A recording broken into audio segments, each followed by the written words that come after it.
Hola, bienvenido a este vídeo en el que estamos resolviendo problemas de condensadores. Dice este ejercicio que una pequeña esfera de 0,35 gramos de masa y con una carga de 2 nanocoulombios cuelga de un hilo. Cuando el sistema se introduce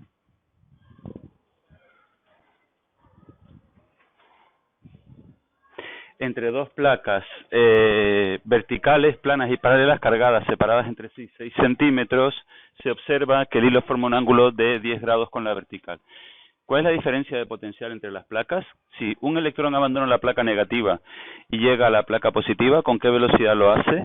¿Cuánto tiempo tarda? Y bueno, suponemos que parte del reposo. Bien, vamos a ver, me está diciendo que esta placa está cargada negativamente y esta placa está cargada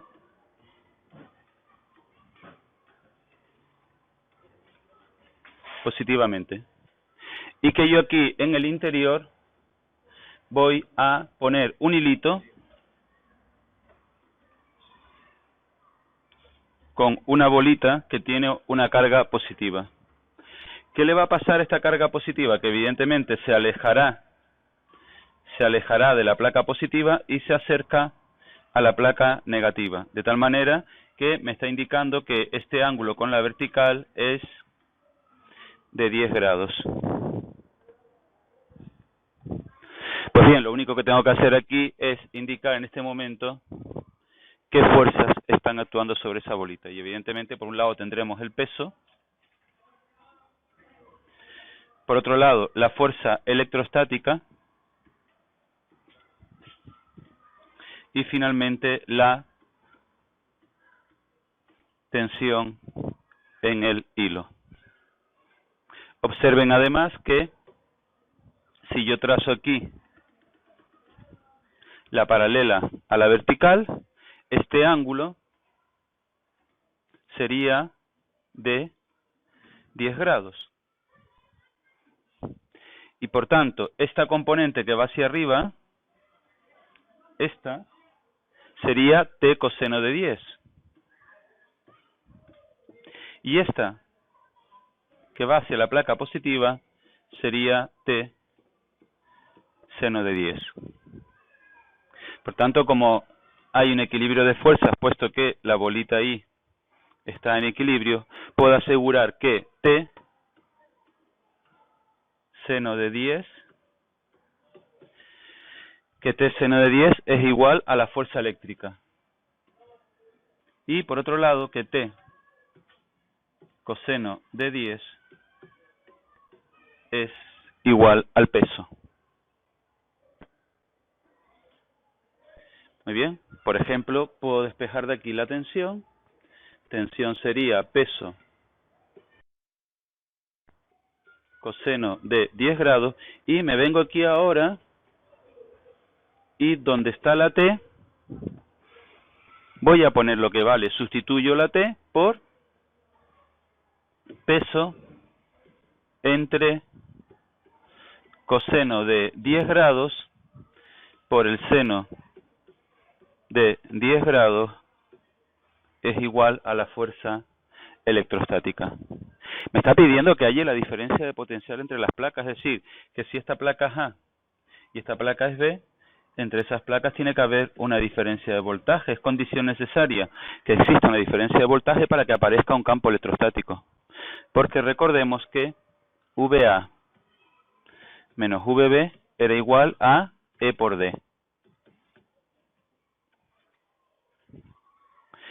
Es decir, hay un paso previo y es calcular el campo electrostático. ¿Y dónde está escondido el campo electrostático?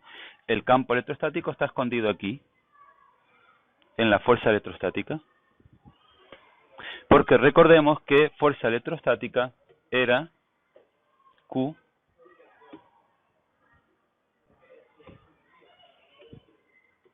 por E. O sea que ya tengo fácil hallar el campo electrostático. Resulta que el campo electrostático sería peso tangente de 10 grados entre la carga Q de esa bolita. Consiste ya sencillamente en poner valores, sería poner en el peso, sería poner en el peso 0,35 por 10 elevado a menos 3, por la gravedad que es 10, por la tangente de 10 grados entre la carga que es 2 nanocoulombios, 2 por 10 elevado a menos 9. Pues bien, si hago eso, el resultado es de... Pues bien, resulta que el campo electrostático entre esas placas me queda 3,1 por 10 elevado a 5. El campo electrostático vale 3,1 por 10 elevado a 5 newton por coulombio o voltios por metro. Pues bien, chicos, hallar la diferencia de voltaje es muy sencillito. Solo tengo que multiplicar 3,1 por 10 elevado a 5 por la distancia entre las placas, que es 6 centímetros por 0,06, y resulta entonces que me queda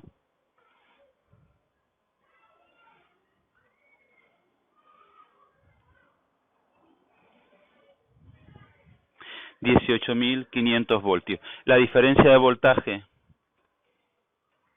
entre esas placas es de 18.500 voltios.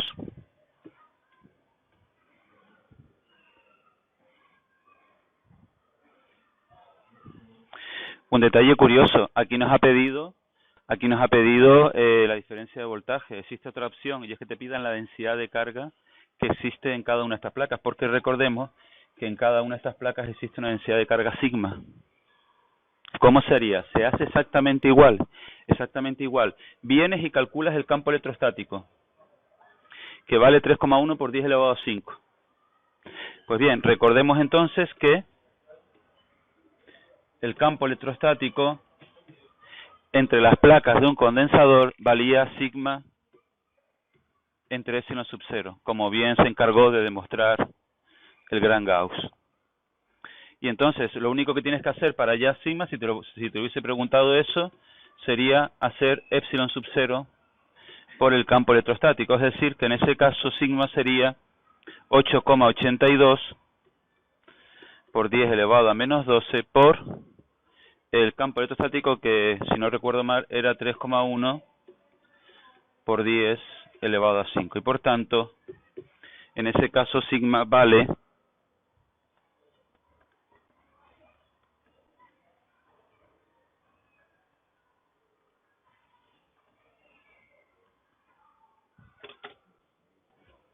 2,7 por 10 elevado a menos 6 coulombios metros cuadrados, o seguramente utilizando los submúltiplos 2,7 microcoulombios metro cuadrado. Y ya sabes entonces cómo responder si te preguntan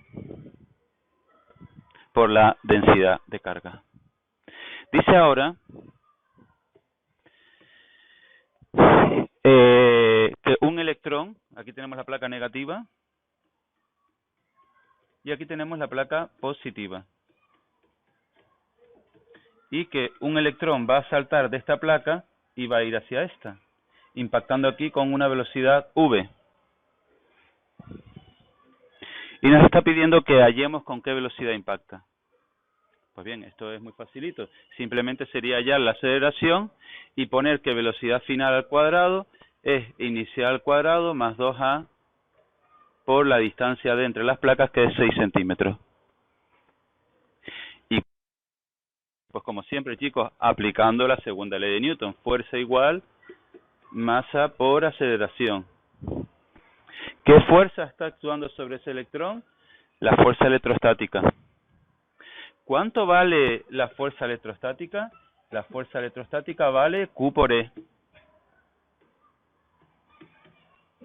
Y por tanto la aceleración sería Q por E entre la masa M. Siempre tienen que darte la carga del electrón y la masa del mismo. Entonces aquí la carga del electrón es 1,6 por 10 elevado a menos 19 por el campo electrostático, que es 3,1 por 10 elevado a 5 entre la masa m 9,1 por 10 elevado a menos 31 kilos.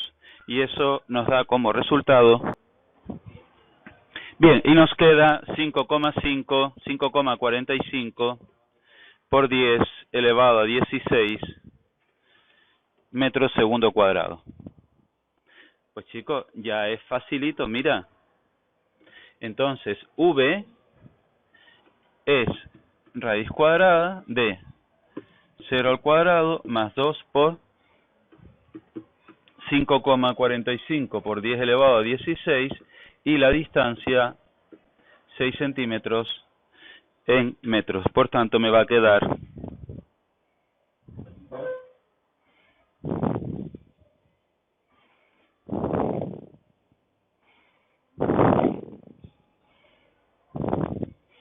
8,1 por 10 elevado a 7.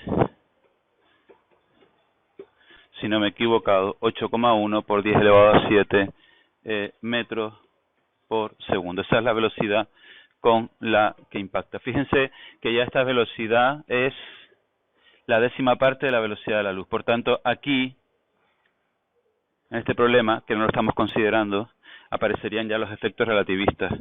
Entre ellos, por ejemplo, que la masa del electrón ya no sería 9,1 por 10 elevado a menos 31, sino que aumenta.